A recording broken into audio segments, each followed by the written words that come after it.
D'abord parce que si vous voulez, à chaque fois, on était comment dire, confronté à une question qu'il fallait résoudre. Quand vous avez beaucoup d'embryons, vous n'allez pas les jeter. Vous ne pouvez pas les remettre dans l'utérus parce que vous avez des grossesses multiples, ce qui a été fait au début et ça a été la catastrophe. Donc on va développer la congélation qui existait chez l'animal. Et puis c'est une équipe australienne qui l'a développée en 83. D'accord ? Ensuite, vous avez des femmes qui ne produisent plus d'ovocytes, qui sont jeunes mais qui ont une ménopause précoce.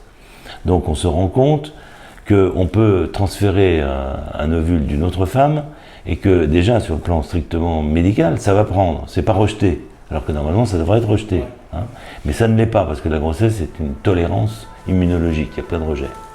Après, vous avez les hommes, d'un seul coup ils apparaissent sur le terrain, c'est qu'il y a des stérilités masculines que jusqu'à là on traitait pas, on ne savait pas d'ailleurs très bien que faire.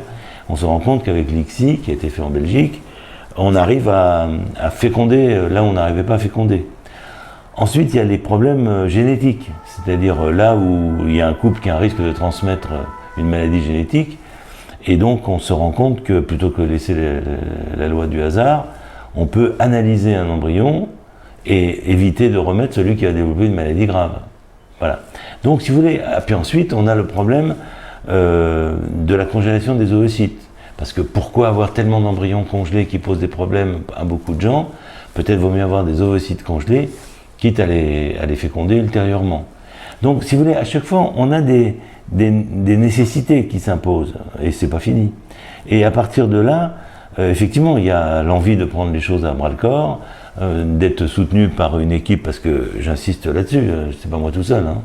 Alors, c'est vrai qu'on a fait beaucoup de premières, hein, la naissance d'Amandine, les premiers embryons après congélation, les premières naissances après congélation, parmi les premières ICSI, mais pas la première. Le premier diagnostic préimplantatoire, la première maturation in vitro, les premières congélations d'ovocytes, le bébé du double espoir. Voilà, c'est vrai qu'on est... Et là, aujourd'hui, moi, ici, avec Jean-Marc Ayoubi à Foch, on travaille, enfin, c'est surtout lui d'ailleurs, sur un projet de greffe d'utérus.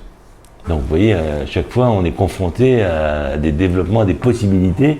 Et puis, effectivement, moi, j'aime bien aller de l'avant, ça c'est sûr.